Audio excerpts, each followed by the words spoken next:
There are fates in the grim darkness of the far future that transcend simple death.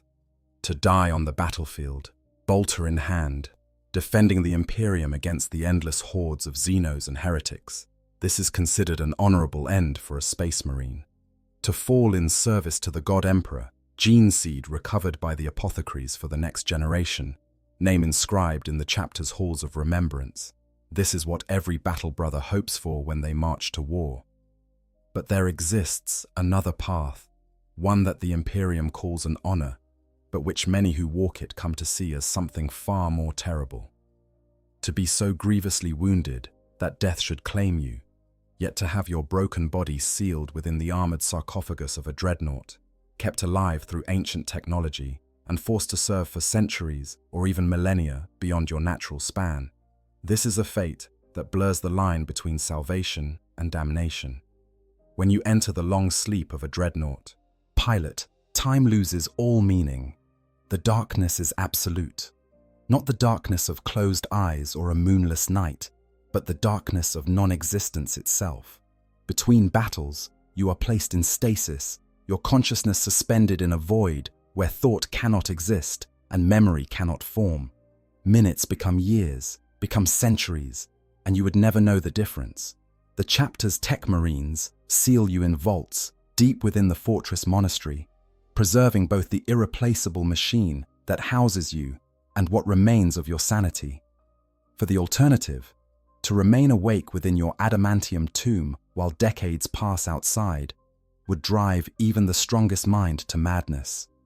The sensory deprivation alone would be unbearable. The isolation, cut off from your battle brothers, except for the mechanical connections that translate your thoughts into the dreadnaught's actions, would hollow you out from within. When a dreadnought sleeps for 4,000 years, it sleeps through the rise and fall of entire civilizations. Wars are fought and won. Chapters are founded and destroyed. The Imperium itself shifts and changes in ways both subtle and profound. Technologies are lost. Tactical doctrines evolve. The very language spoken by the Space Marines may drift from what the ancient warrior remembers. And all the while, in the deepest chambers of some forgotten vault, the dreadnought remains, suspended in time, unaware that the galaxy it once knew has moved on without it. But what happens when such an ancient sleeper is discovered not by loyal servants of the Emperor, but by Xenos, whose only thought is violence and whose approach to technology is to tear it apart and rebuild it in their own crude image? What happens when Orks find a dreadnought that has been asleep for 4 millennia? To understand this scenario, we must first understand what a dreadnought truly is. These are not simply machines. They are not mere weapons platforms, despite the devastating firepower they carry. Each dreadnought is a tomb, an iron sarcophagus that contains the broken remnants of a space marine who was deemed too valuable to lose. When a battle brother is mortally wounded, when his body is shattered beyond the ability of even the chapter's apothecaries to repair, a terrible choice must be made. If he has distinguished himself sufficiently, if his tactical acumen or combat prowess or wisdom marks him as irreplaceable, he may be offered what the chapter considers the ultimate honor, internment within a dreadnought. The process is horrific, even by the brutal standards of the 41st millennium. What remains of the warrior's body is carefully extracted from his power armor, every injury assessed, every failing organ catalogued. Most of the body must be discarded. Limbs are amputated. Organs that can no longer function are removed. In the end, often only the torso remains, and sometimes not even that. Just enough to house the vital organs, the brain and heart, the gene-enhanced biology that makes a space marine what he is. This broken remnant is then placed within the armored sarcophagus at the heart of the dreadnought, suspended in thick amniotic fluid that sustains what flesh remains. Cables and neural interfaces are driven directly into the brain and spinal column, creating a permanent connection between the warrior's consciousness and the machine. His thoughts become the dreadnaught's commands. His will drives its weapons. The dreadnought becomes an extension of his body in a way that even power armor never was. But this union comes at a terrible cost. The pilot can never leave. He is entombed for the remainder of his existence, however long that may prove to be. And given the durability of Dreadnought armor and the preservative properties of the amniotic fluid and life support systems, that existence can stretch across centuries or even millennia. The extended neural interface causes immense mental stress, confusion, lethargy, a warped sense of time that makes it difficult to distinguish between minutes and months. These are common afflictions. Some pilots lose their grip on reality entirely, their minds fragmenting under the weight of endless centuries. Others retain their faculties but lose their memories, the organic portions of their brain slowly degrading as the millennia pass, leaving only the most recent battles clear, while their earlier life fades into shadow. The man they once were becomes a ghost, a collection of fragmented recollections that may or may not be accurate.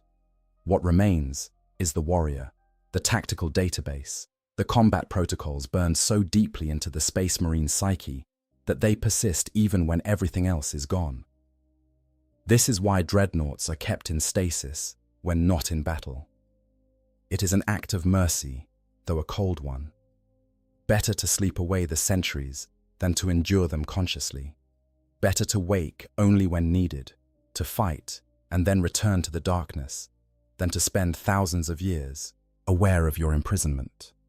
And so the dreadnoughts wait in their stasis vaults, sealed away in the deepest levels of fortress monasteries, watched over by tech marines who maintain their systems and ensure they remain functional. They sleep and sleep and sleep until the chapter needs them once more. But 4,000 years is a long time, even for a chapter that keeps meticulous records. Fortress monasteries can be damaged in war. Vaults can be sealed and forgotten when portions of a facility are deemed too dangerous to enter. Administrative errors compound over the centuries, records are lost or corrupted, and the exact location of every dreadnought in the chapter's possession may no longer be precisely known. A warrior who was interred during a campaign thousands of years ago might be recorded as destroyed or listed simply as in stasis, without notation of which vault he occupies. Tech Marines die and their knowledge dies with them. Successor chapters are founded and take some dreadnoughts with them, but the paperwork may be incomplete. In this way, it is possible for a dreadnought to be forgotten, not deliberately abandoned, for no chapter would willingly forsake one of its ancients, but lost in the bureaucratic maze of the Imperium's record-keeping, sealed in a vault that is simply marked as forbidden or under maintenance or some other notation that ensures no one opens it for decades, then centuries, then millennia. The chapter continues its endless war. New battles are fought, new heroes fall, and new dreadnoughts are constructed to house them. And somewhere in the forgotten depths, the ancient sleeps on, unaware that he has been lost to history. When such a vault is finally breached, it is rarely by those who would honor what lies within. The Orks are a plague upon the galaxy. They are a species engineered for war, genetically created during the ancient war in heaven, to serve as soldiers in a conflict that ended millions of years before humanity even existed. But unlike the Necrons who sleep in their tomb worlds, or the Eldar who cling to the remnants of their shattered empire, the Orks never stopped fighting. They spread across the stars like a green tide, their spores taking root on countless worlds, and wherever they go, they bring violence and destruction. To understand what happens when Orks discover an ancient dreadnought, one must first understand the Ork psychology, if such a crude species can be said to possess anything as sophisticated as psychology. Orks live for battle. This is not metaphorical. They derive genuine pleasure from combat, their biology rewarding violence with a rush of chemicals that humans might compare to the most potent combat drugs. An Ork in the midst of a good fight is experiencing something close to ecstasy. The louder the guns, the harder the impacts, the more enemies crushed beneath their boots, the happier they become. This is not mere savagery, though Orks are certainly savage. It is something encoded at the most fundamental level of their being. They were designed to fight, and every aspect of their biology reinforces this purpose. They feel little pain, healing from wounds that would kill lesser creatures with remarkable speed. Their muscles grow denser and stronger the more they fight, the more dominant they become within their social hierarchy. An orc who survives many battles literally becomes bigger and stronger than his fellows, and this size translates directly into authority within orc society. The biggest orc leads because he can beat any challenger into submission, and the other orcs follow because they recognize that might makes right. But orcs are not mindless brutes. They possess a crude cunning, an instinct for warfare that can catch more sophisticated opponents off guard. They understand tactics, at least in their own straightforward way. They know how to use cover, how to flank, how to concentrate force against weak points. Their apparent chaos often conceals a brutal effectiveness. And when a truly massive wag gathers, when millions of orcs unite under a powerful war boss, they can overwhelm even the most prepared defenses through sheer weight of numbers and unstoppable momentum. The wag itself is more than just a military campaign. It is a psychic phenomenon, a gestalt field generated by the collective belief and aggression of the orc species. This field has tangible effects on reality. It allows their ramshackle technology to function when it should, by all rights, fall apart. It makes their vehicles faster when they paint them red, because orcs believe red ones go faster. It allows guns assembled from scrap metal and wishful thinking to fire with devastating accuracy, because the orc pulling the trigger knows it will work. This same wag energy draws orcs together when battle calls. They can sense when a good fight is happening, feel it calling to them across the void of space.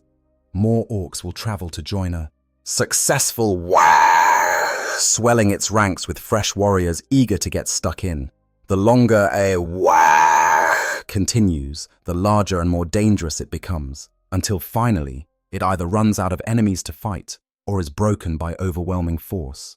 And then the gathered tribes will fragment again, falling to infighting as individual war bosses vie for dominance, until the next wag begins the cycle anew. When a wag sweeps across a world, it leaves nothing but devastation in its wake.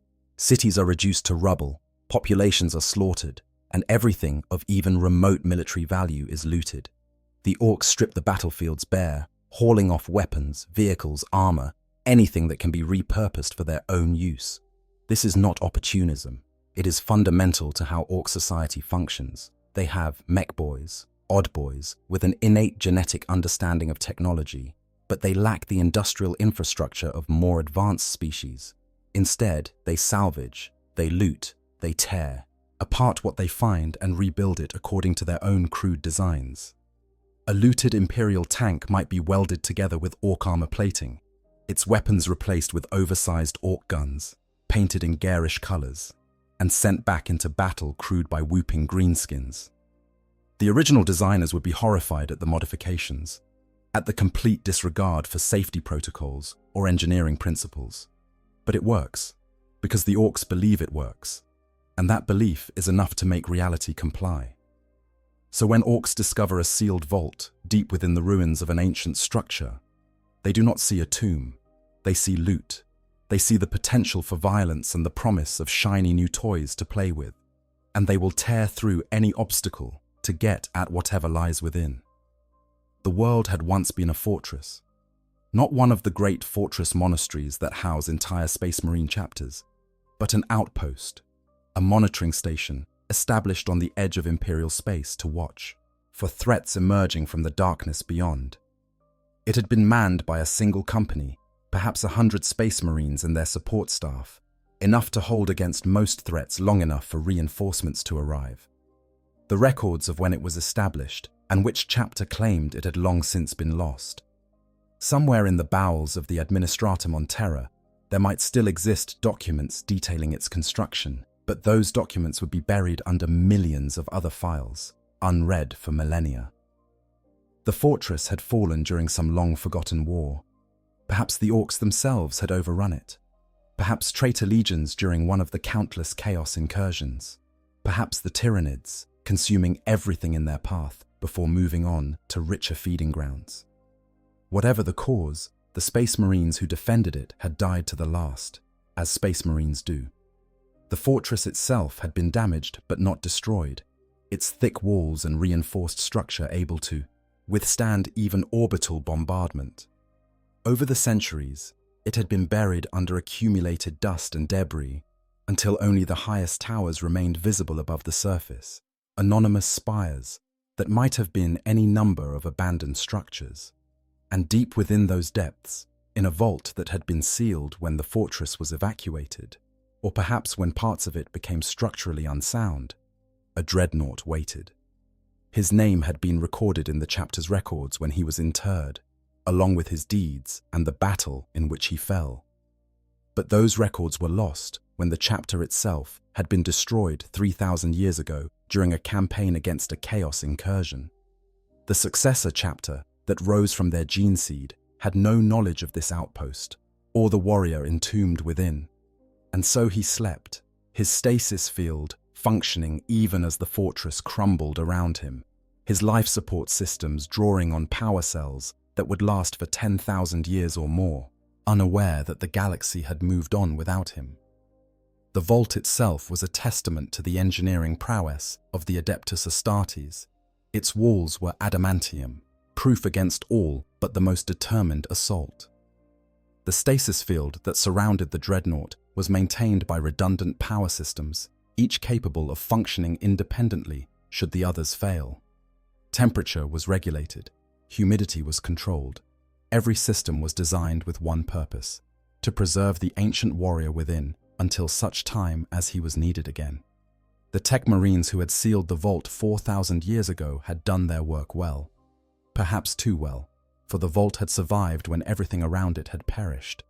When the Ork WAG arrived on this forgotten world, they came seeking battle and finding only ruins.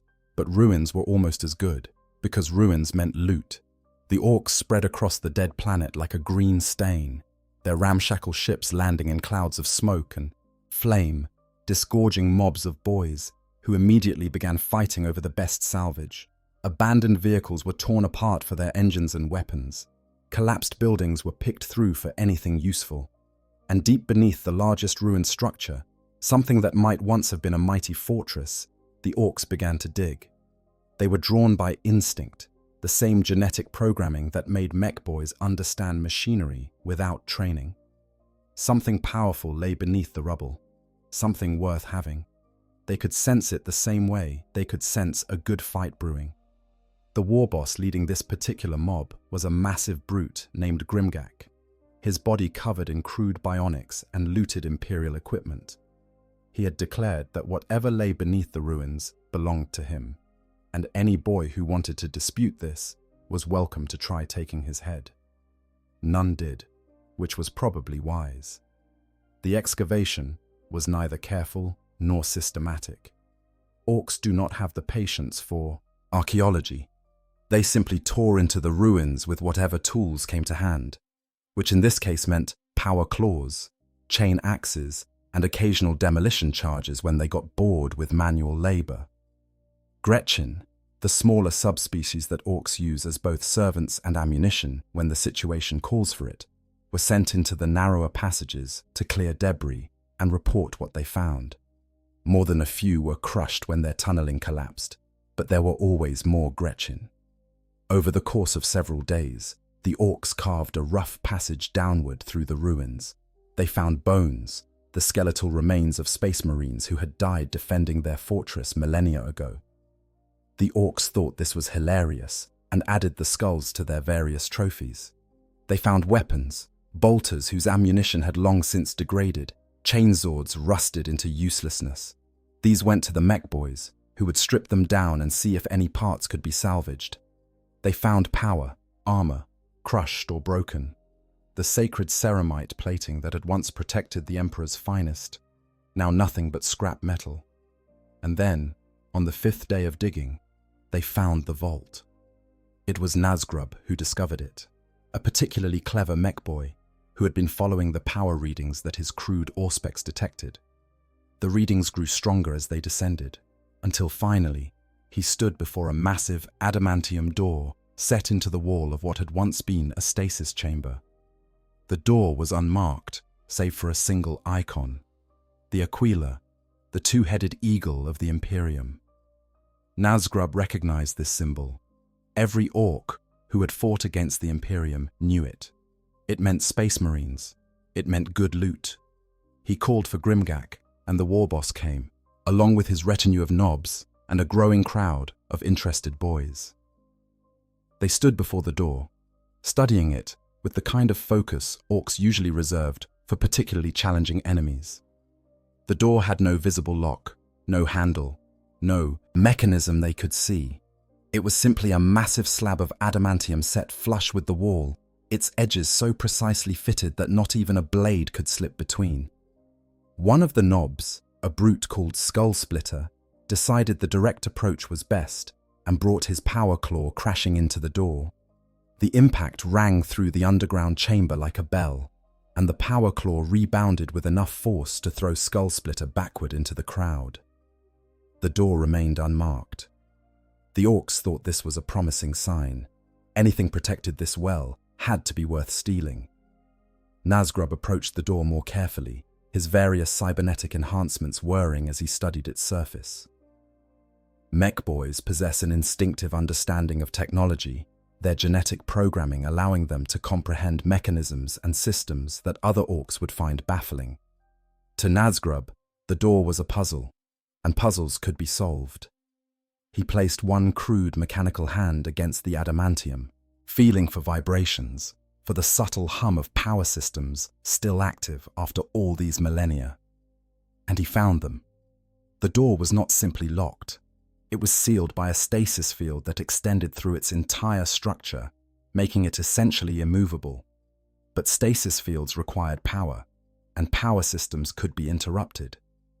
Nazgrub began to trace the field back to its source, his sensors following power conduits through the walls. Other mech boys joined him, arguing over the best approach, each convinced his method would work better. Fights broke out, as fights always do when Orks gather, but the violence was less enthusiastic than usual. They were focused on the problem, the challenge of opening this sealed vault. It took another 3 days of work, during which the mech boys tore into the walls around the door, exposing the ancient power conduits that fed the stasis field.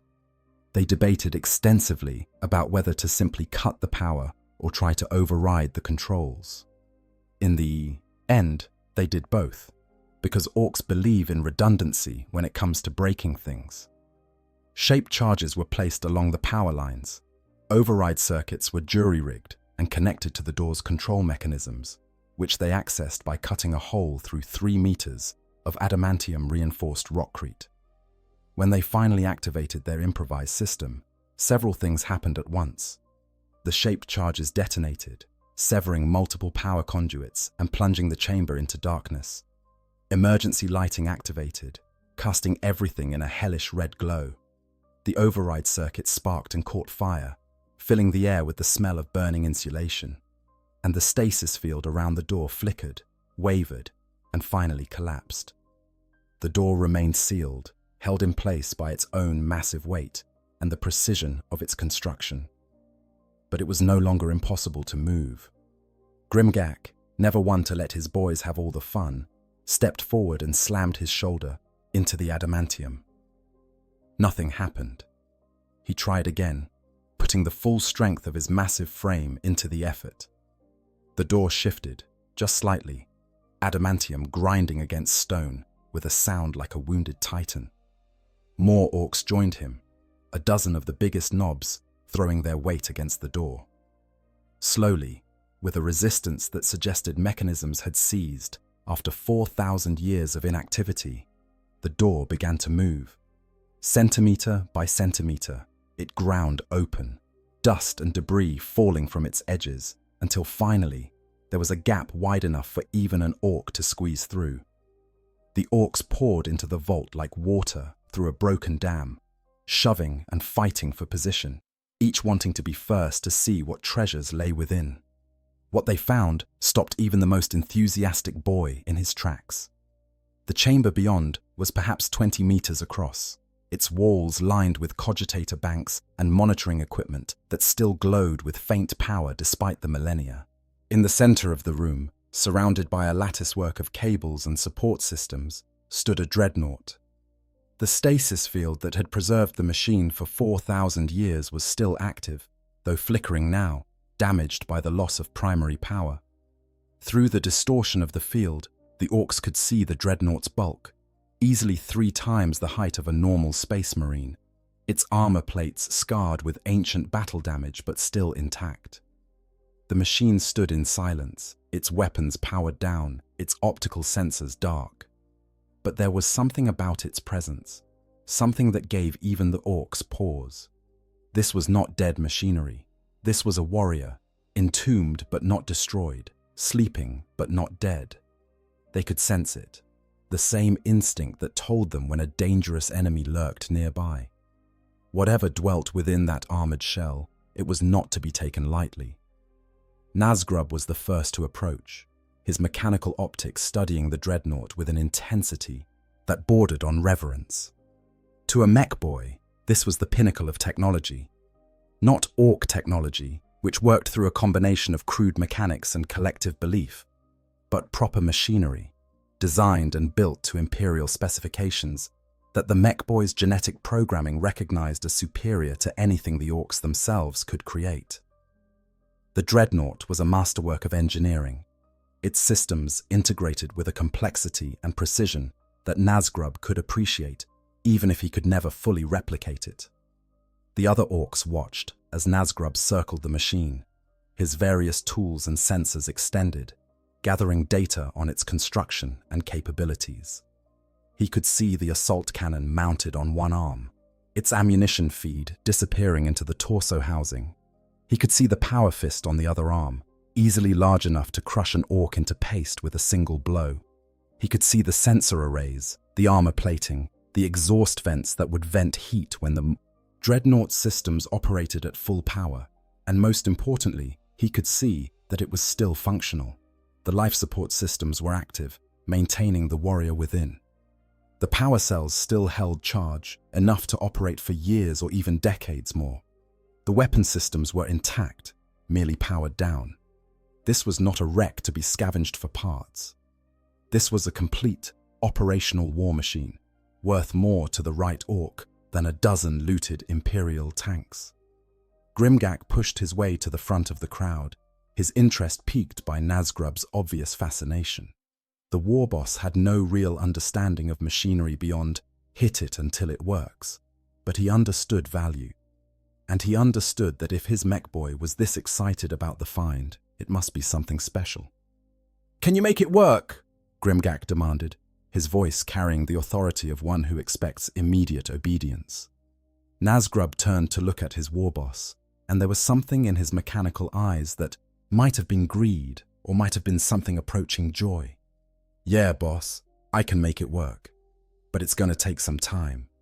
This thing's got more gubbins than anything I've ever seen. Gonna need to figure out what all the bits do before we start messing with them." "How long?" Grimgak asked, already imagining the destruction he could cause with a fully operational Dreadnought under his command.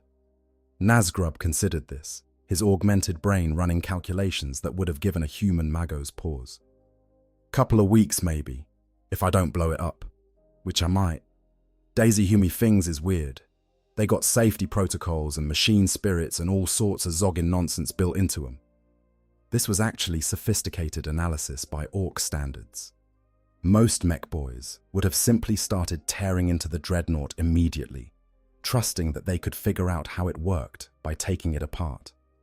But Nazgrub had learned, through painful experience, that some machines required a more delicate touch. The Dreadnought was clearly one of them. What none of the Orks realized, as they stood studying their prize and planning how best to claim it, was that their excavation had already begun to have consequences. When they severed the power conduits to the vault door, they had also disrupted the primary power supply to the Dreadnought's stasis field. The field was now running on emergency batteries, and those batteries had not been designed to operate for extended periods. They were meant to provide temporary backup in case of primary power failure, enough time for tech priests to effect repairs and restore proper function. The batteries would last perhaps another week at current drain rates, and when they failed, the stasis field would collapse entirely. The Dreadnought's internal systems would automatically begin their awakening sequence, and the warrior who had slept within that armored tomb for 4,000 years would open his eyes to find himself surrounded by Xenos. The process of awakening from stasis is not gentle. For the Dreadnought pilot, it is a violent resurrection, a sudden transition from absolute void to overwhelming sensation.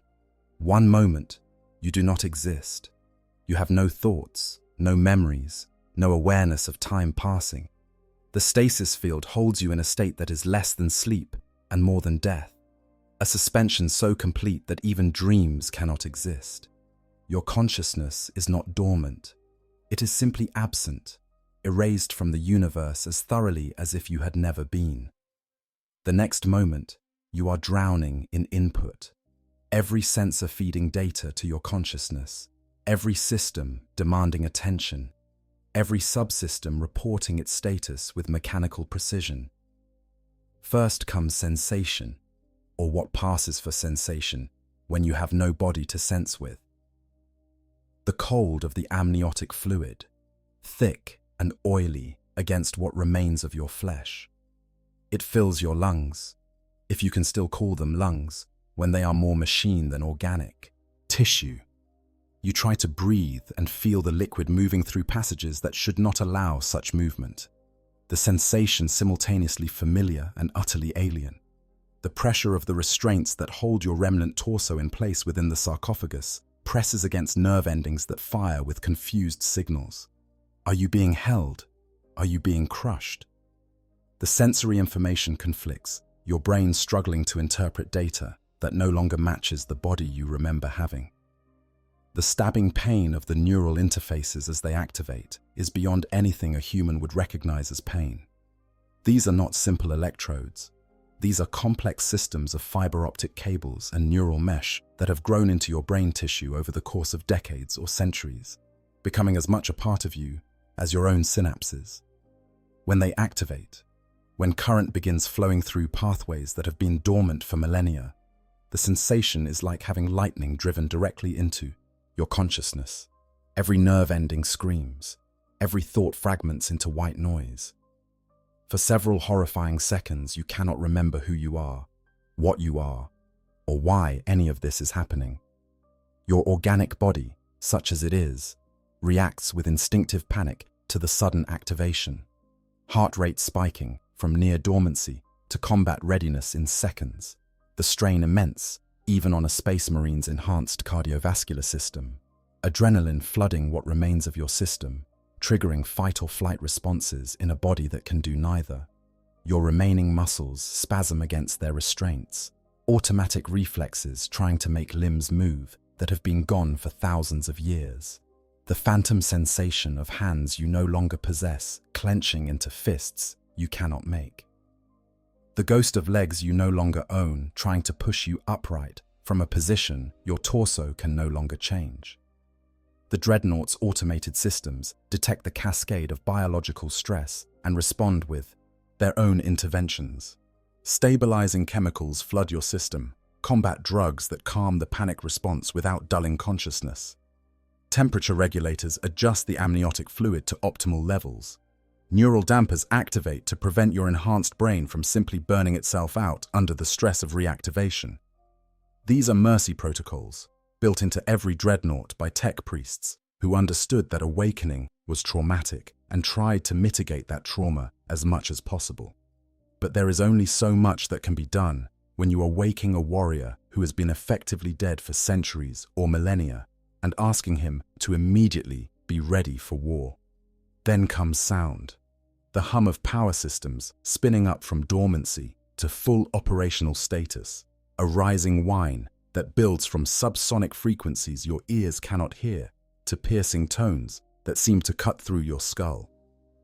The mechanical whir of servo motors testing their range of motion, each joint articulating, through its full arc, metal grinding against metal in places where lubricant has degraded over the centuries, the hiss of hydraulics equalizing pressure, fluid rushing through lines that have been still for so long that sediment has begun to accumulate in the reservoirs, the clicking of weapon systems running diagnostic checks, each component cycling through its function test with mechanical precision.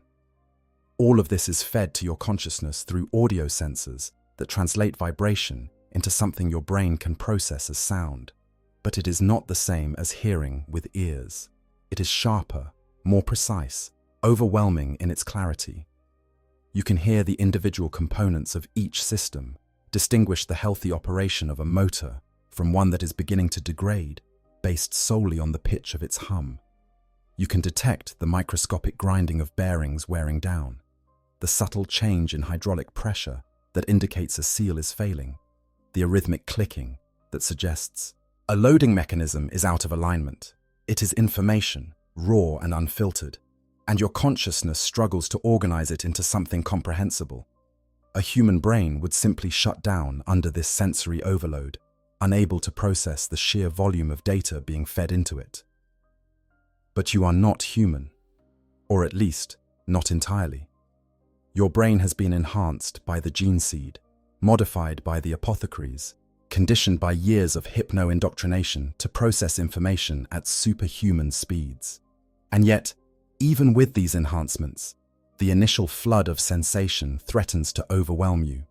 You try to focus on individual sounds, to pick out meaning from the chaos. That whirring is your right arm's servo motor. That hissing is the power fist's energy field generator warming up. That clicking is the assault cannon's ammunition feed, checking to ensure shells are properly seated and ready to fire. Each sound has meaning. Each vibration tells you something about the Dreadnought's status. And slowly, painfully, you begin to impose order on the chaos. Then comes sight. The optical sensors activate, feeding visual data that is simultaneously more and less than what human eyes would perceive. You can see in multiple spectrums at once, visible light showing you the basic forms and colors of your surroundings, infrared painting heat signatures in shades of red and orange, ultraviolet revealing reflected radiation that human eyes would never detect. Even magnetic fields, if you focus on the right sensor array, showing you the invisible lines of force that permeate all space. The Dreadnought's targeting systems overlay this information with tactical data, range estimates appearing as glowing numbers superimposed over objects in your field of view, threat assessments highlighting potential dangers in pulsing red, ballistic calculations that appear as glowing arcs showing you the trajectory your weapons will follow if you fire. Icons and scrolling text appear at the edges of your vision, status reports on your own systems, environmental data on temperature and atmospheric composition, communications channels waiting for input. But it takes a moment, or perhaps many moments, to remember how to interpret all of this, to translate the flood of information into a cohesive picture of your surroundings. Your organic brain, degraded by millennia of sleep, struggles with pattern recognition that should be automatic. You see shapes but cannot immediately identify them as walls or equipment. You detect heat signatures but cannot determine if they are threats or simply environmental heat sources. The tactical overlays flash and update faster than you can process them, each new calculation replacing the last before you have fully understood it. Slowly, frustratingly slowly, your mind begins to adapt. The enhancement implants buried in your brain tissue start compensating for your confusion, filtering the data stream, prioritizing important information over background noise. The machine spirit of the Dreadnought, ancient and wise in its own way, recognizes your struggle and adjusts its output, reducing the complexity of the display until you can handle more. It is like learning to see all over again, each awakening requiring you to remember skills that should be instinctive, but which have atrophied during your long sleep. And finally comes memory, or what remains of it after millennia of sleep. This is perhaps the most disorienting aspect of awakening, more so even than the sensory overload or the physical disconnection from your body. You remember being human, walking on two legs, with the weight of power armor on your shoulders, feeling the reassuring heft of a bolter in your hands. You remember the camaraderie of your squad, the shared experiences that bound you together as brothers. You remember your chapter's traditions, the rituals and ceremonies that marked your progression from initiate to full battle brother. You remember specific battles, specific moments of triumph or loss that seemed important at the time. But then you try to move, and the neural pathways you remember do not work. You think about walking forward, and instead your legs, which are not legs, but complex assemblies of servos and gyroscopic stabilizers, interpret the command in their own way. You think about raising your hand to your face, a simple human gesture, and instead a massive power fist. The size of a small vehicle swings into your field of vision. You try to speak with your own voice, but what emerges from external speakers is a mechanical approximation, your words translated by voxcasters into something that barely resembles human speech. You are no longer the man you remember being. You are the Dreadnought now, and the Dreadnought is you, and the boundary between where the organic ends and the mechanical begins has become so blurred after so many awakenings that you are not entirely certain which thoughts are your own and which are generated by the machine intelligence that assists your consciousness. Do you want to advance toward the enemy because your tactical assessment suggests it is the optimal course of action? Or does the machine spirit whisper that suggestion and you simply accept it as your own thought? The memories themselves are fragmentary, degraded by time and the limitations of organic tissue. The human brain was never designed to hold thousands of years of experiences. Even enhanced by gene seed, expanded by surgical modification, supported by augmetic implants, there are limits to what organic neurons can retain. And so your oldest memories have become like dreams, impressions without specific detail, emotional resonance without concrete facts. You remember that you had a name once, a name given to you when you were recruited from whatever world spawned you. But was it spoken with love by parents you can no longer picture? Or was it assigned by administrators processing another batch of initiates? The details have faded, leaving only the knowledge that you were called something else before you became what you are now. You remember earning your place in the chapter, undergoing trials that tested body and mind and soul. But what were those trials? What challenges did you overcome? What failures did you suffer along the way? The specifics are gone, lost to the erosion of time, leaving only a vague sense that you proved yourself worthy.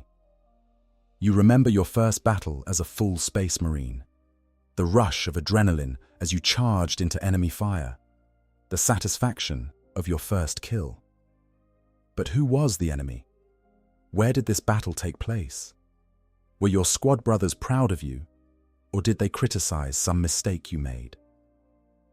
The emotional memory remains, a ghost of feeling disconnected from context, but the facts that would give it meaning have dissolved into the void of your degraded organic memory.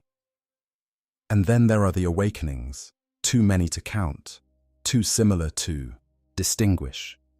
You remember being deployed against Orks, against Tyranids, against the servants of chaos. You remember victories and defeats, heroes who fell beside you and enemies who almost destroyed you. But which battles were recent and which were centuries ago? Which faces belonged to brothers you served with for decades and which were new recruits you met only once before returning to stasis? Time has become meaningless, a river in which you float without anchor, unable to distinguish between upstream and down. The man you were is dying, has been dying for millennia, eroded one awakening at a time until what remains is less a person and more a collection of combat protocols and tactical data housed in meat that refuses to stop living. You can feel this loss, or at least you think you can. Perhaps the sense of loss itself is simply another subroutine, another piece of programming designed to make the machine more effective by giving it the illusion of human motivation. This existential uncertainty is the true horror of being a dreadnought, worse than the physical pain of awakening, worse than the isolation of stasis. To no longer be certain what you are, whether the consciousness that thinks it is you is actually you, or merely a sophisticated program that believes it is you. This is a question that cannot be answered and cannot be ignored. And every awakening makes it worse, adds another layer of confusion, another reason to doubt the reality of your own existence. For the warrior who had slept in that forgotten vault for 4,000 years, the awakening was particularly traumatic. He had been interred during a campaign that had taken place so long ago that the enemy he fought was extinct, the world he defended was dust, and the chapter he served had been destroyed and reborn as something else. He did not know this, of course. His last clear memory was of battle, of charging into an enemy position with his squad, of the explosion that had shattered his body and left him bleeding out on foreign soil. He remembered the apothecary's face, the decision to place him in a dreadnought rather than grant him the Emperor's peace. He remembered the first awakening, the confusion and pain of adjusting to his new existence. After that, memories became fragmentary.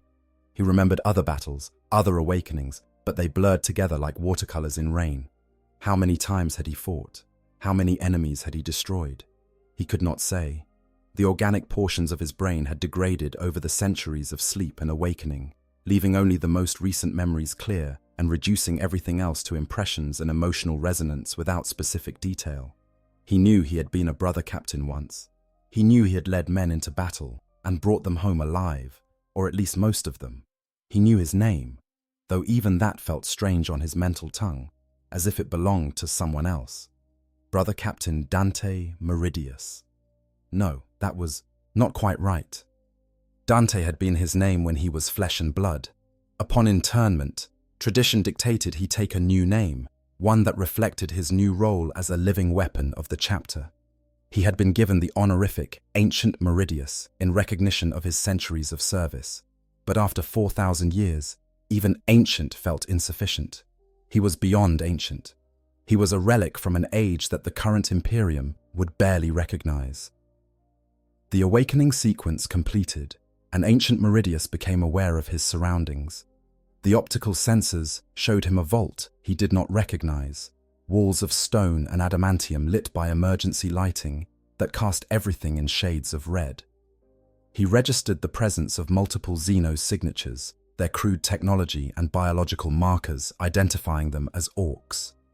Threat assessment protocols activated automatically, highlighting the largest specimens, calculating optimal firing solutions for his weapons systems. But something was wrong. His weapons did not respond when he attempted to ready them. The assault cannon remained silent, its ammunition feed disabled. The power fist's energy field did not activate. He tried to move, to take a step forward, and found his servos locked, some kind of external restraint preventing motion. For a moment that stretched into eternity, he felt panic rising, the terror of being helpless and immobile while enemies surrounded him. It was the nightmare of every Dreadnought pilot. To be awake and aware but unable to move, unable to defend oneself, trapped in a metal tomb while the world moved on outside.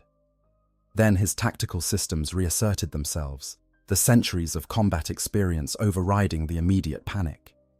He reviewed his status displays, noting the depleted power reserves, the emergency protocols that had engaged when primary power failed. His weapons were offline to conserve energy. His motor systems were locked to prevent damage while in stasis. These were safety measures designed to protect both the Dreadnought and its pilot during periods of inactivity. But the safety measures assumed he would be awakened by tech marines, by servants of the Emperor who would properly restore his systems before battle. They had not anticipated that he would wake to find himself surrounded by Xenos who had somehow breached his vault. He initiated the unlock sequence, entering authorization codes that his organic brain had long forgotten, but which the Dreadnought's machine spirit remembered, and felt the locks disengage one by one. The Orks, gathered around their prize, did not immediately notice the change in the Dreadnought's status. They were too busy arguing over how to proceed, multiple mech boys offering conflicting opinions on the best way to strip the machine down, and rebuild it to Orky specifications. Some wanted to remove the weapons and mount them on a battle wagon. Others insisted the entire chassis could be repurposed as the core of a new stomper. Few simply wanted to figure out how to drive it themselves, convinced that anything big and shooty was meant to be piloted by Orks. Nazgûl was trying to maintain some order, insisting that they needed to study the machine before they started taking it apart, when the Dreadnought's optical sensors suddenly glowed to life. Crimson targeting lasers swept across the chamber, painting every Ork in their beams. The assault cannon began to spin up, its barrels rotating with a sound like tearing metal. Ancient Meridius had spent 4,000 years in stasis, but before that sleep, he had spent centuries in the service of the Emperor, fighting the enemies of mankind across 100 battlefields. His body might be broken, entombed in adamantium and ceramite, but his mind was still that of a space marine, and space marines knew how to deal with Xenos. The assault cannon spoke first, its thunder filling the vault like the voice of an angry god. Ancient Meridius had fought with this weapon for centuries before his internment and for millennia after, and he knew its rhythms as well as he had once known his own heartbeat. The weapon fired at a rate that would have been impossible for human reflexes to track, each shell a precisely guided projectile that found its target with unerring accuracy. The targeting systems painted priority threats in his vision, and his consciousness directed fire toward them with the kind of precision that only came from thousands of battles worth of experience. Orks exploded into fragments of meat and metal, their crude armor offering no protection against Imperial firepower designed to penetrate tank plating. The boys who had been standing closest to the Dreadnought didn't even have time to react before they were reduced to organic debris, painting the walls in sprays of red and green blood. Their bodies simply came apart under the impact of multiple explosive rounds, limbs separating from torsos, heads vaporizing in mists of bone and brain matter, crude bionics shattering into components that clattered across the stone floor. The roar of the assault cannon was deafening, even through the Dreadnought's audio dampers, a sustained thunder that spoke of destruction made manifest. Each shell was a miracle of Imperial engineering, a self-propelled munition with a shaped explosive charge designed to maximize damage against both organic tissue and armor plating. Against Orks, whose biology made them unnaturally durable, such firepower was necessary. A single bolter round might only wound an Ork that would have killed a human, but the assault cannon fired multiple shells per second, and even Ork flesh could not withstand that kind of sustained punishment. The confined space of the vault turned the weapon's effectiveness from devastating to apocalyptic. There was nowhere for the Orks to run, no cover to hide behind, no way to escape the hail of explosive death that filled the chamber. The ammunition feed worked flawlessly, despite millennia of dormancy, each shell cycling into the firing chamber with mechanical perfection. Ancient Meridius felt a distant satisfaction at this, the kind of pride a craftsman might feel in a tool that has been properly maintained. The tech marines who had sealed him in this vault had done their work well. Even after 4,000 years, his weapons functioned as designed. Then Ancient Meridius moved, his massive frame stepping forward with a grace that belied its size. The Dreadnought was not slow, despite common misconception. Its servos allowed for rapid movement when necessary, the gyroscopic stabilizers compensating for shifts in weight and balance with a speed that rivaled any space marine in power armor. And Meridius had centuries of experience controlling this mechanical body, knew exactly how much force to apply to each step, how to shift his weight to maintain stability while moving at combat speed. His power fist caught one of the fleeing Orks, the energy field that surrounded it flaring brilliant blue as it came into contact with organic matter. The Ork barely had time to turn, to see death approaching in the form of a massive adamantium gauntlet before it was upon him. The power fist did not simply strike. It disrupted matter at the molecular level, the energy field tearing apart chemical bonds and reducing complex organic structures to their component elements.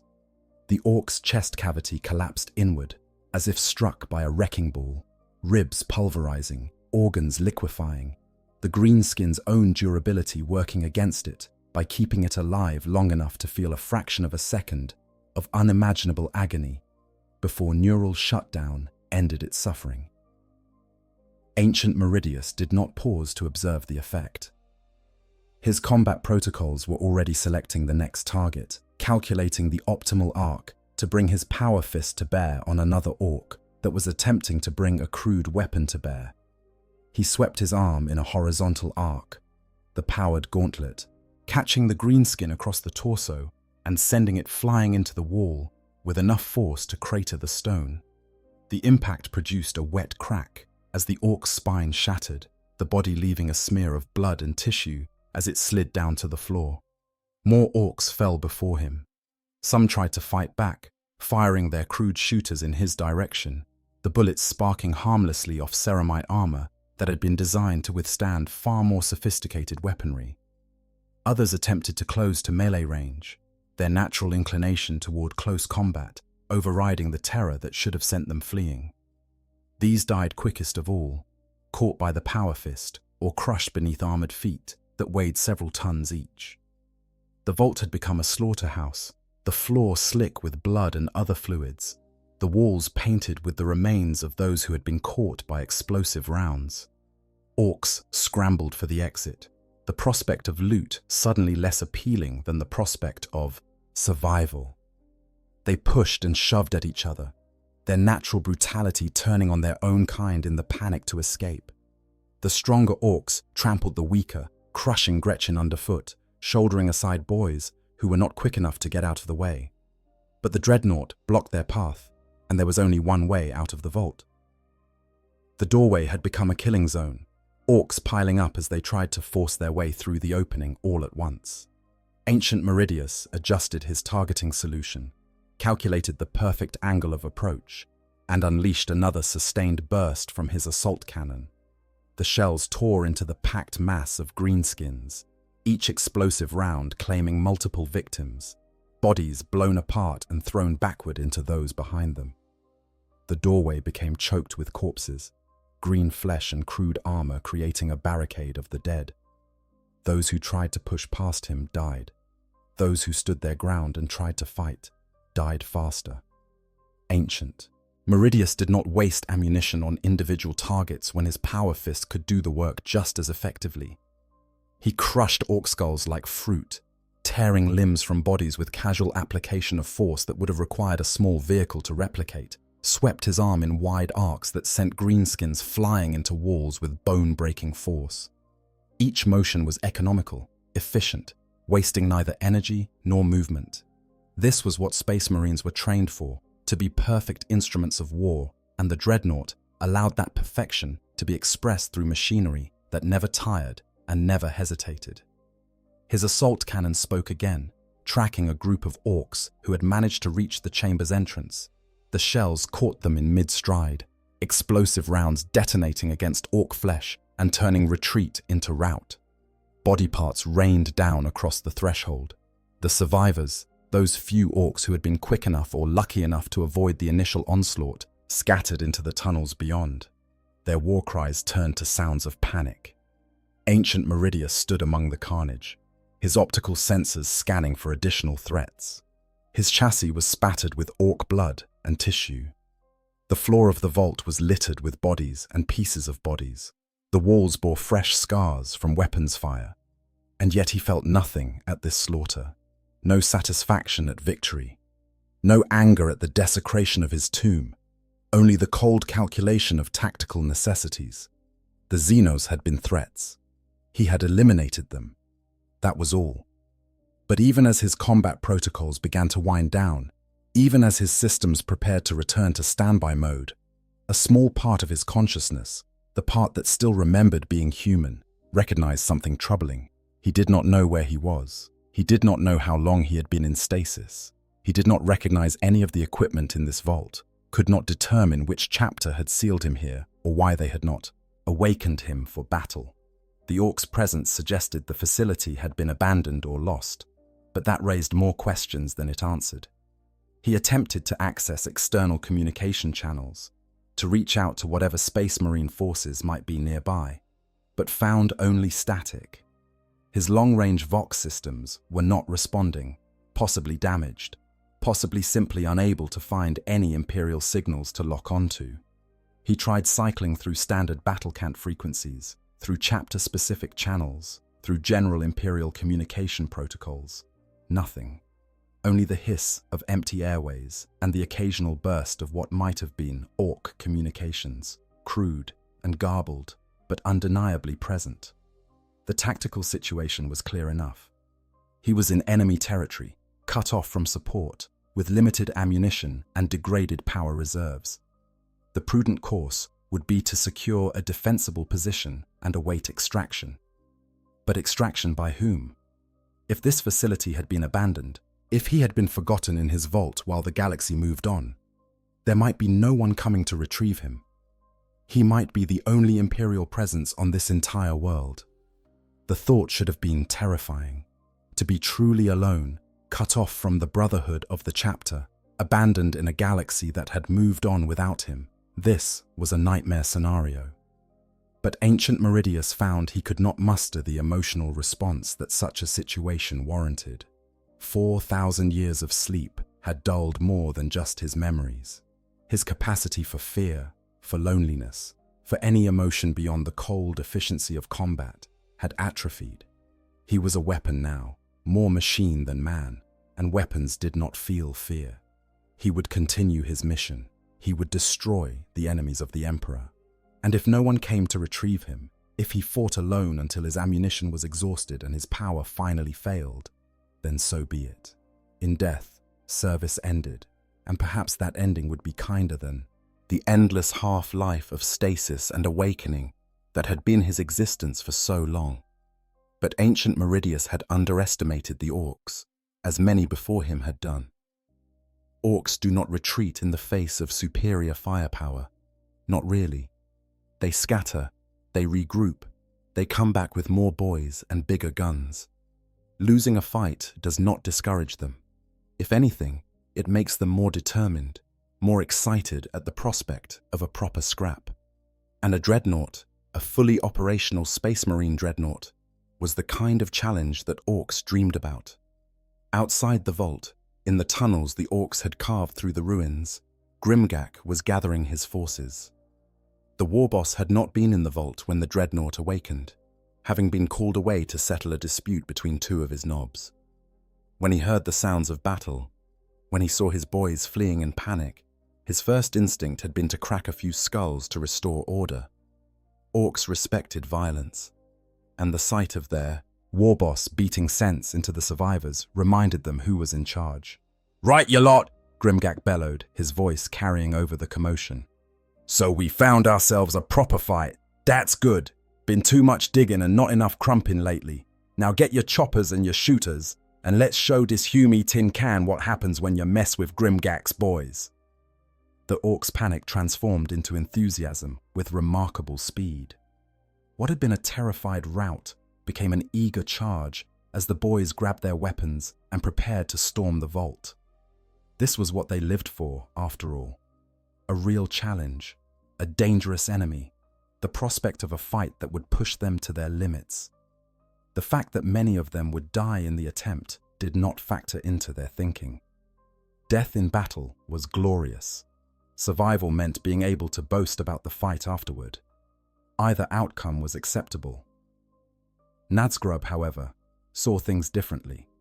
The mech boy had been among those who escaped the initial assault, and his augmented brain was already working through the problem. The Dreadnought was too valuable to simply destroy in a straight fight. It represented technology that even the most skilled mech boy could only dream of replicating. If they could capture it, if they could figure out how to control it, or at least how to repurpose its systems, the potential applications were limitless. "Boss!" Nazgrub called out, pushing his way through the crowd of eager boys. "Boss! We can't just rush in there and crump it. We gotta be clever about this. Dat thing's got enough dakka to take down half the mob before we even get close." Grimgak turned to glare at his mech boy, clearly not pleased at having his planned assault questioned. You got a better idea, Den? Nazgrub did in fact have several ideas, most of them terrible, but which he considered brilliant. We trap it, boss. Get it stuck into tunnels or lure it into one of the bigger chambers where we can surround it, and we hit it with everything we got all at once. Rockets, big shooters, whatever we can bring to bear. Keep it busy while I get close enough to shut down its systems. And how you gonna do that? Grimgak asked skeptically. That's the easy part, Nazgrub said, which was an obvious lie, but one that Orks were willing to accept. See, these Ahumi machines got all kinds of fail-safes and overrides built into them. I just gotta find a right access port, plug in my tools, and tell its machine spirit that we're in charge now. Simple. It was, of course, not simple. The Adeptus Mechanicus spent decades training tech priests in the proper rites and rituals for interfacing with machine spirits, especially ones as complex and ancient as those inhabiting dreadnoughts. The idea that an Ork mech boy could simply plug in and take control was absurd on multiple levels. But Orks possess a collective psychic field that makes their technology work through sheer belief, and Nazgrub believed he could do it. And in the physics-defying reality of the Warhammer 40,000 universe, belief was often enough. Grimgak considered his mech boy's proposal. On the one hand, a direct assault would be satisfying and would restore his mob's confidence after their initial defeat. On the other hand, if Nazgrub was right, and they could capture the Dreadnought intact, the potential rewards were significant.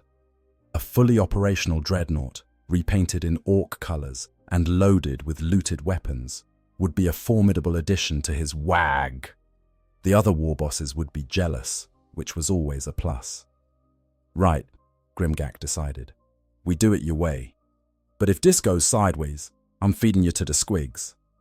Fair enough, boss, Nazgrub agreed, cheerfully, already mentally designing the modifications he would make once the Dreadnought was under his control. The Orks began to prepare their ambush with the same chaotic enthusiasm they brought to everything else. Rockets were hauled into position. Big shooters were set up to provide overlapping fields of fire. Gretchen was sent scurrying through the tunnels to find suitable choke points and identify the best location for the trap. Some Orks suggested planting mines. Others wanted to bring in their killer cans, smaller walker vehicles that might be able to engage the Dreadnought on more equal terms. The discussions became arguments, the arguments became fights, and soon several Orks were bleeding from enthusiastic disagreements about tactics. Through it all, Nazgrub worked on his most important contribution, a crude hacking device that he hoped would allow him to interface with the Dreadnought's systems. It was a mess of cables and circuit boards, some scavenged from Imperial equipment, some jury-rigged from Ork technology, all of it held together with optimism and solder.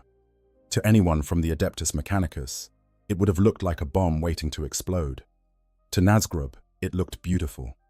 While the Orks prepared their ambush, Ancient Meridius was conducting his own assessment. His internal diagnostics painted a grim picture. Power reserves were at 30% and dropping. He had perhaps 2 hours of active operation before he would be forced to enter emergency shutdown to preserve critical systems.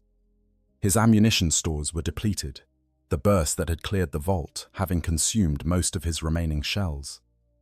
The Power Fist was functional, but running on battery backup, which meant he had perhaps a dozen strikes before it too would need to shut down. He needed to escape this facility, to reach open terrain where he could better defend himself, and perhaps signal for extraction. But the only way out was through the tunnels the Orks had carved, and those tunnels would be a death trap if the Xenos decided to collapse them while he was inside. He considered attempting to blast his own exit through the vault's ceiling, but without knowing how much rubble lay above him, that could simply bury him alive.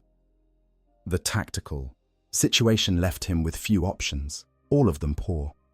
He could remain in the vault, trusting its thick walls to protect him while he conserved power and hoped that Imperial forces would somehow locate him. But every moment he remained dormant was a moment the Orks could be calling for reinforcements, bringing in heavier weapons, preparing a siege that he would not survive.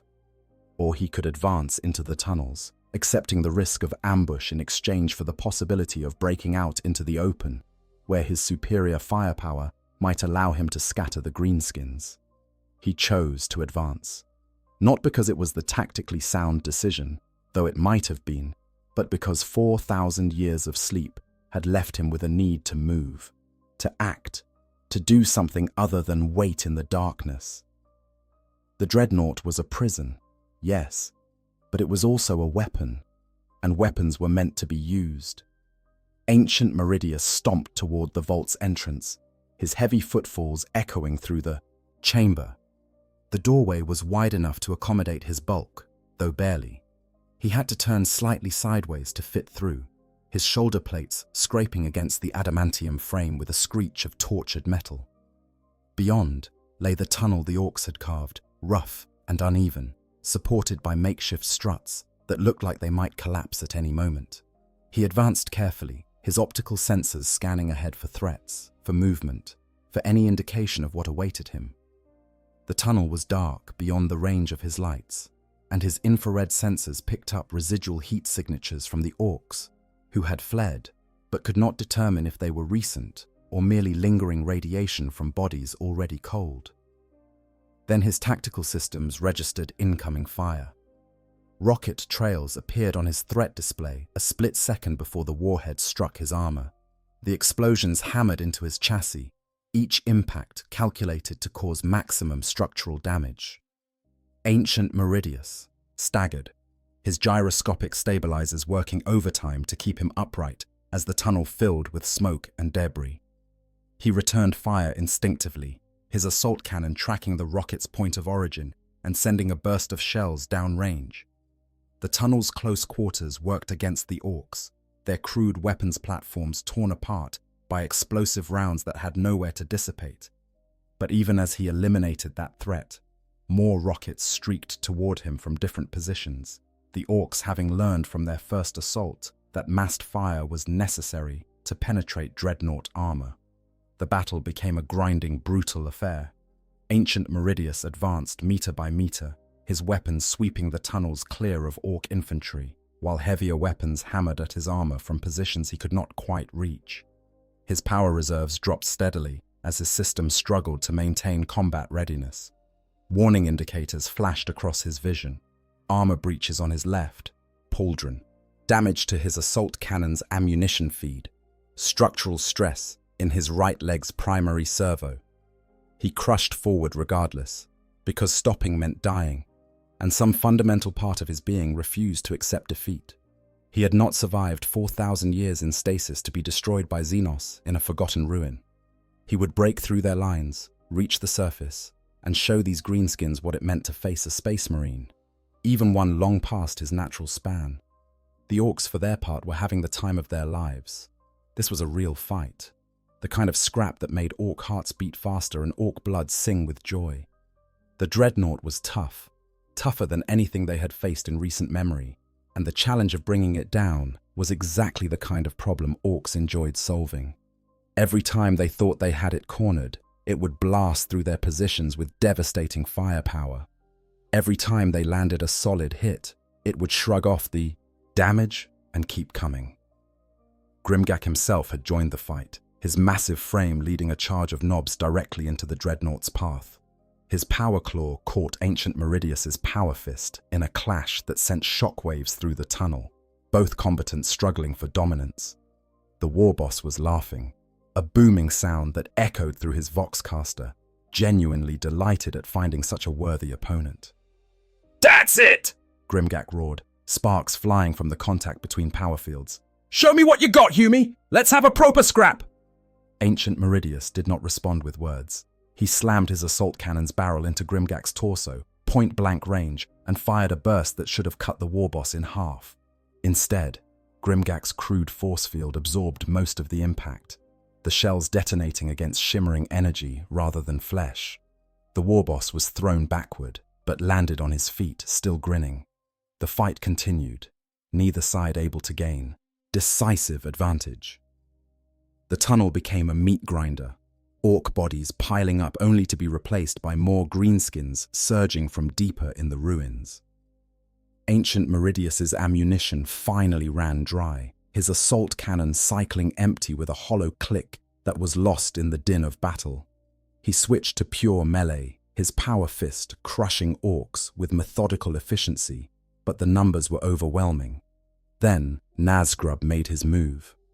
While the Dreadnought was focused on Grimgak and his knobs, the mech boy had circled around through a side tunnel, approaching from behind. In his mechanical hands, he carried his improvised hacking device, its cables trailing behind him like mechanical tentacles. He had to time this perfectly. Get too close too soon, and the Dreadnought would crush him. Wait too long, and Grimgak might destroy the prize Nazgrub wanted to claim. He waited until Ancient Meridius was fully engaged, his power fist locked with Grimgak's claw in a contest of raw strength, then rushed forward.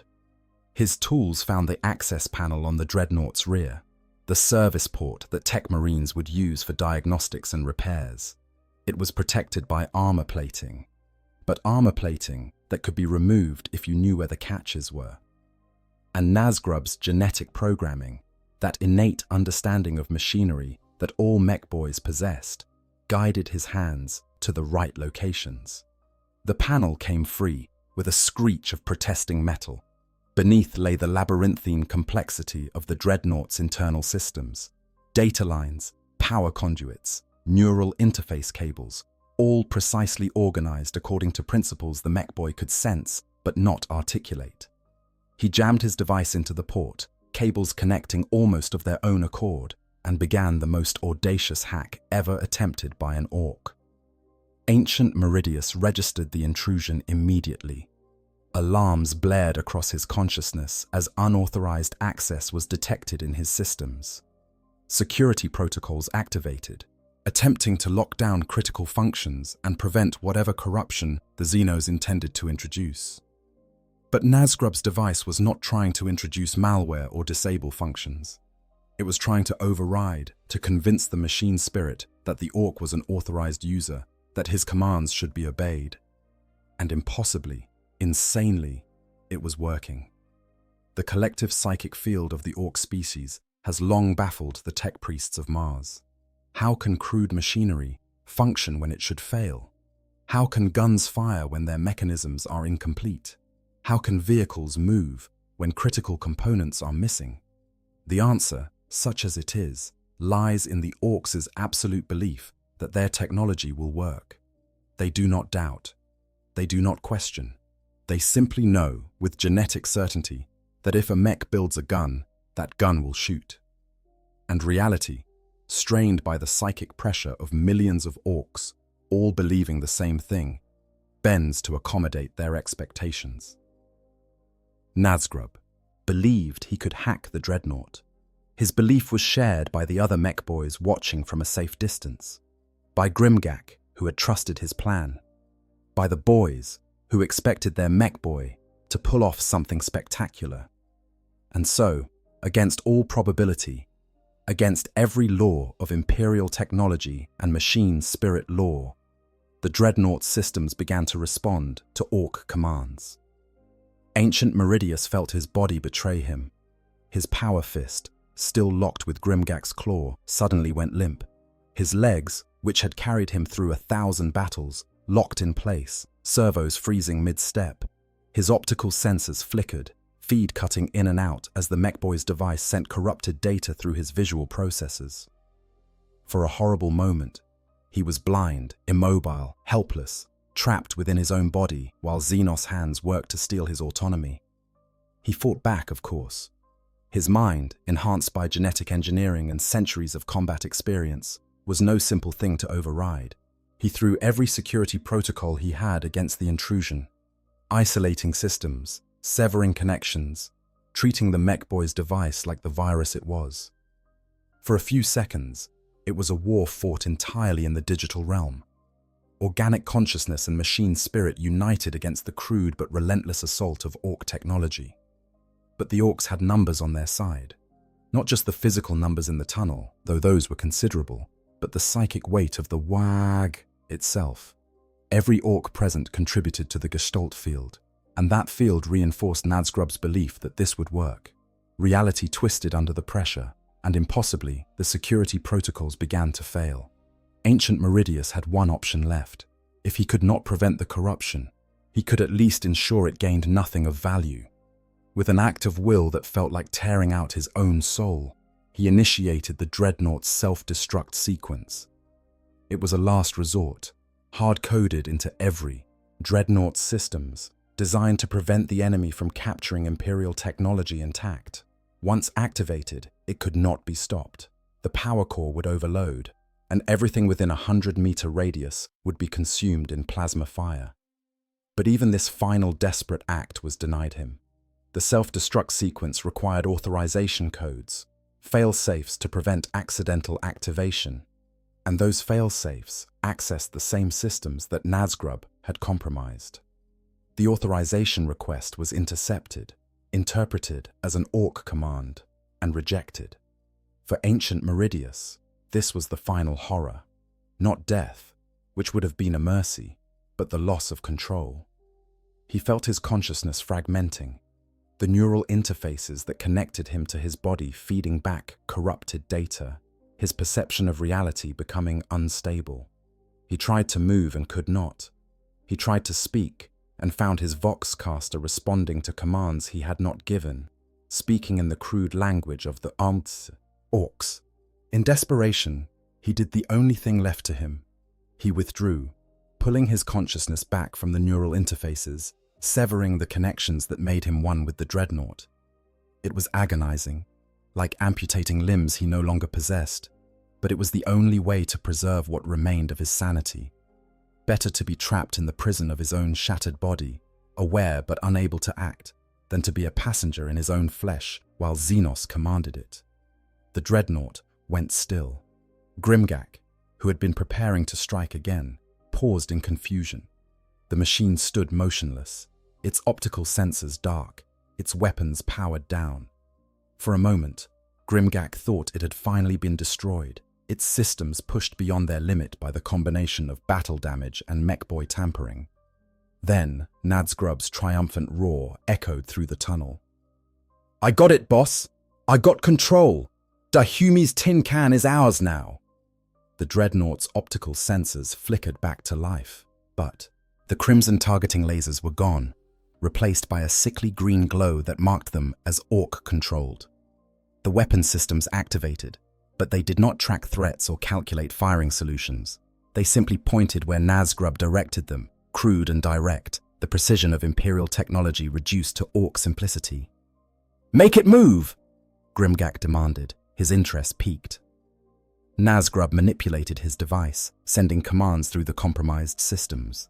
The Dreadnought took a step forward, its movement jerky and uncertain, nothing like the fluid grace it had displayed under Ancient Meridius's control. It raised its power fist, clenching and unclenching the massive digits in a parody of a triumphant gesture. "It works!" Nazgûl crowed. "I told you I could do it. This thing's gonna make the best battle wagon ever. Or maybe we turn it into a Death Dread, or, boss, we could use it as the start of a whole new Gargant. Just gotta make it bigger and add more Daka and... Can you make it fight for us?" Grimgak interrupted, cutting through the mech boy's enthusiastic rambling. Nazgûl paused, considering this. "Well, maybe. I mean, I got basic control, yeah, but the thing's machine spirit is still fighting me. It don't like being told what to do by an Ork. Might be able to force it, but that could break something important." Inside the Dreadnought, Ancient Meridius listened to this conversation with a detachment born of absolute despair. He was aware, in a distant way, of what was happening to his body, his prison, his tomb. The Orks were arguing over how best to desecrate it, how to tear apart something sacred and rebuild it into an abomination. And he could do nothing to stop them. This, then, was his fate. 4,000 years of service, reduced to a trophy for Xenos. His chapter, whatever remained of it, would never know what happened to him. His gene seed would never be recovered. His name would be forgotten. Just another ancient who failed to return from the darkness of stasis. And his final awareness would be of Ork hands tearing him apart. Crude tools disassembling systems it had taken the finest minds of Mars to create. his sacred machine spirit corrupted and enslaved. Perhaps, he thought with the last fragments of coherence he could muster, this was justice. He had lived too long, fought beyond his span, clung to existence when he should have embraced the Emperor's peace. Now he would pay for that hubris, trapped in an existence that was neither life nor death, but something far worse.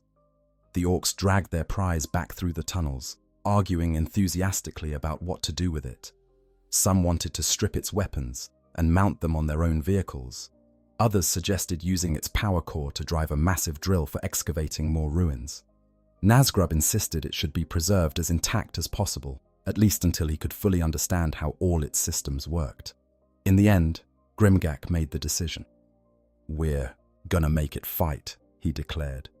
"I want every git in the sector to see me stomping around in a proper Space Marine dread. Let 'em know that Grimgak's wag is the best there is. And if the machine spirit gives you trouble, Nazgrub, just hit it with a wrench until it behaves." And so the corruption began in earnest. The Dreadnought was hauled to the Orks' base camp, a sprawling mess of salvaged equipment and makeshift structures that had grown organically around the crashed hulks of their landing craft. Mech boys swarmed over it like flies on a corpse, each wanting to add their own modifications, each convinced that their particular expertise was exactly what the machine needed. They argued endlessly about the best approach, their disagreements frequently escalating into physical violence, but this was normal for Orks. They beat each other into submission, established a pecking order based on who could hit hardest, and then got back to work. The first modification was symbolic. The Imperial Aquila, the two-headed eagle that had adorned the Dreadnought's sarcophagus for 4,000 years, was pried off with power claws and casual disregard for its significance. The Orks didn't understand what the symbol meant to the Imperium, didn't care about the religious significance of defacing it. To them, it was just a shiny bit of metal that could be melted down and reused. In its place, they welded crude Ork glyphs, symbols that proclaimed the Dreadnought now belonged to Grimgak's wag. The glyphs were uneven, applied with the kind of rough craftsmanship that characterized all Ork work, but they served their purpose. The original armor plates, scarred by 4 millennia of battle, each scar a story that ancient Meridius could have told if anyone had asked, were deemed insufficient by Ork standards, not because they were damaged, though they were, but because Orks believed that more armor was always better than less armor. They began welding additional plating onto the chassis, crude sheets of scavenged metal that had been torn from Imperial tanks or hab blocks or whatever else happened to be available. These plates didn't match the Dreadnought's original armor in composition or design, creating weak points and stress concentrations that would have horrified any tech priest. But they made the machine look bigger and meaner, and to Orks, appearance was as important as function. Some of the mech boys wanted to add spikes. This led to an extensive argument about where the spikes should go and how big they should be. One faction insisted that spikes on the shoulders would look best. Another argued for covering the entire chassis in spikes. A third group suggested mounting massive blades on the arms for extra choppiness. In the end, they compromised by adding spikes everywhere they could fit them, creating a bristling forest of sharpened metal that served no practical purpose but looked appropriately intimidating. The assault cannon was torn out, despite Nazgrub's protests that it was a masterwork of Imperial engineering and should be preserved. The Orks who removed it didn't care about preservation. They wanted to mount their own weapons, specifically an oversized shooter that one of the mech boys had been working on for the last few months. This weapon fired twice as fast as the original assault cannon, which the Orks considered a significant improvement, but with half the accuracy and a tendency to jam after extended use. The ammunition feed was jury-rigged from parts scavenged from a dozen different sources, held together with wire and optimism. By all rights, it should not have worked, but the collective psychic field of the Orks made it work, reality bending to accommodate their absolute certainty that a bigger gun that shot more bullets was obviously better than whatever the Humies had designed. The Power Fist underwent similar modification. The Orks recognized it as a close combat weapon and approved of the concept, but they felt it needed additional features. One mech boy suggested adding a grot-crude flamer to the fist's housing, allowing it to burn enemies while crushing them. This idea was enthusiastically accepted, and within hours, a crude flamer assembly had been welded to the Power Fist's framework. The grot who would be crewing this weapon was shown his new station, a tiny compartment barely large enough for his small frame, with controls that had been labeled in Ork glyphs and no clear way to exit if the flamer malfunctioned. The grot looked terrified, which the Orks thought was hilarious. Throughout these modifications, ancient Meridius remained aware, a silent witness to the desecration of his body. Every cut into the armor plating was a violation. Every weld was an insult. Every modification that replaced Imperial craftsmanship with Ork ingenuity was a reminder that he had become property, a thing to be modified at the whim of Xenos, who could not comprehend what they were destroying. He tried to fight back, to assert control over his own body, but Nazgrub's hacking device had corrupted too many systems. The best he could do was observe, his consciousness trapped within the machine, like a prisoner watching his own execution. The Orks painted it red, because red made vehicles go faster. This was not metaphor or superstition to the Orks. In their reality, shaped by the collective psychic field of their species, red vehicles actually did go faster, because every Ork knew they did. The physics might not make sense to anyone else, but to Orks, it was self-evident truth. They applied the paint in thick, uneven coats, covering centuries of chapter colors and battle honors with garish crimson. Some areas got multiple coats. Others were missed entirely, creating a patchwork effect that would have been comical if it weren't so tragic. They added flame decals, because fire was cool and made things look faster. The decals were hand-painted by an Ork who claimed to be an art git, though his skill level suggested otherwise. The flames were crude and stylized, more suggestion than realistic depiction, but they served their purpose in Ork aesthetics. Additional kill markings were added, scratches and gouges that represented enemies the Dreadnought had never fought, battles it had never participated in. The Orks were creating a new history for the machine, overwriting its actual service record with invented victories. More spikes were added during the painting process, because some Orks decided the initial spike coverage was insufficient. These new spikes were welded on seemingly at random, protruding from surfaces at angles that made no tactical sense. Some of them actually created structural weak points, places where an enemy could potentially grip or damage the armor. But the Orks didn't care about such concerns. The spikes looked mean, and that was what mattered.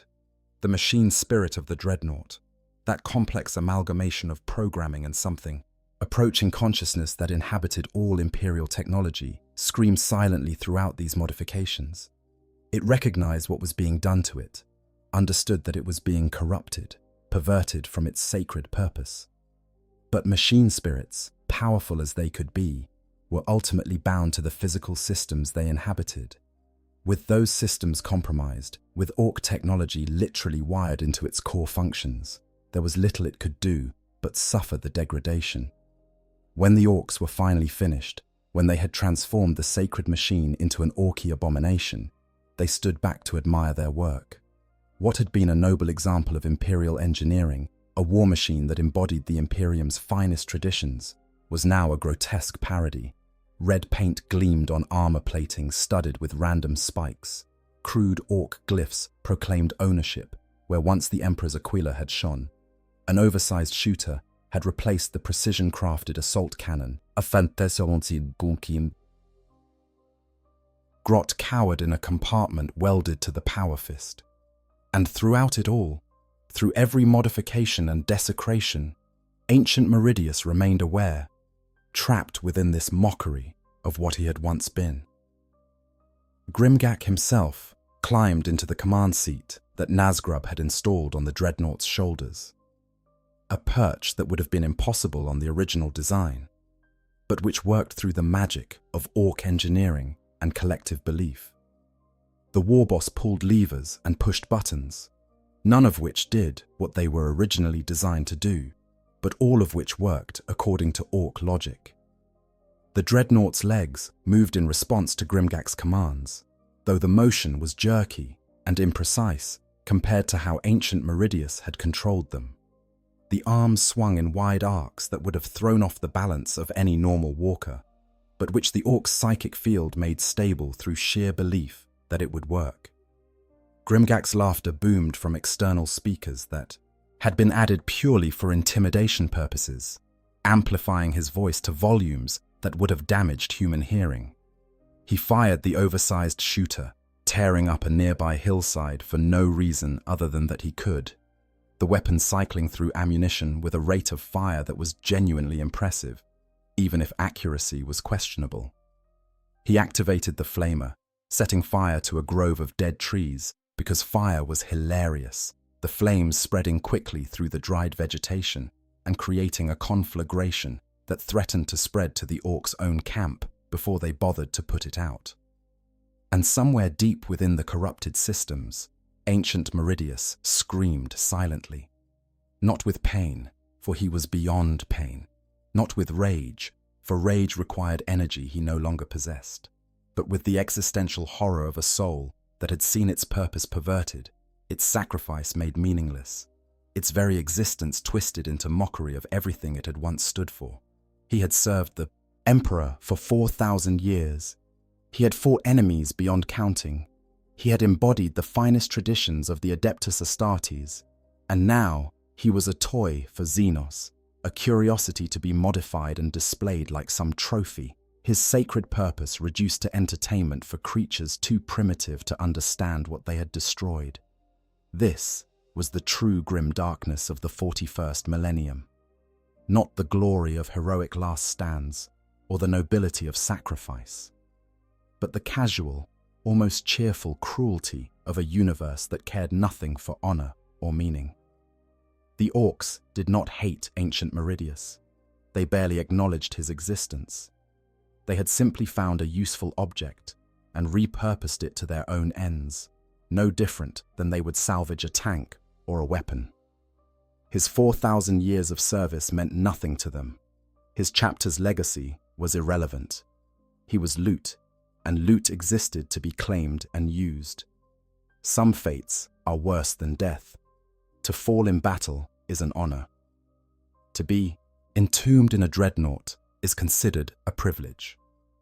But to be lost, forgotten, and finally corrupted by the very enemies you swore to destroy, to be made a weapon in their hands against your own kind, this is a nightmare from which there is no awakening. And yet ancient Meridius endured, because that was what Space Marines did. They endured, even when hope was lost, even when corruption had taken everything, even when existence itself had become unbearable, they endured. Not out of faith, though faith sustained them. Not out of duty, though duty drove them.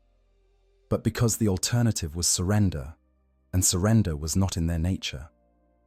So he waited, trapped in the darkness of his own mind, while Orks piloted his body through battles he could sense but not influence. He waited while they added more modifications, more corruption, more insult to the injury of his existence.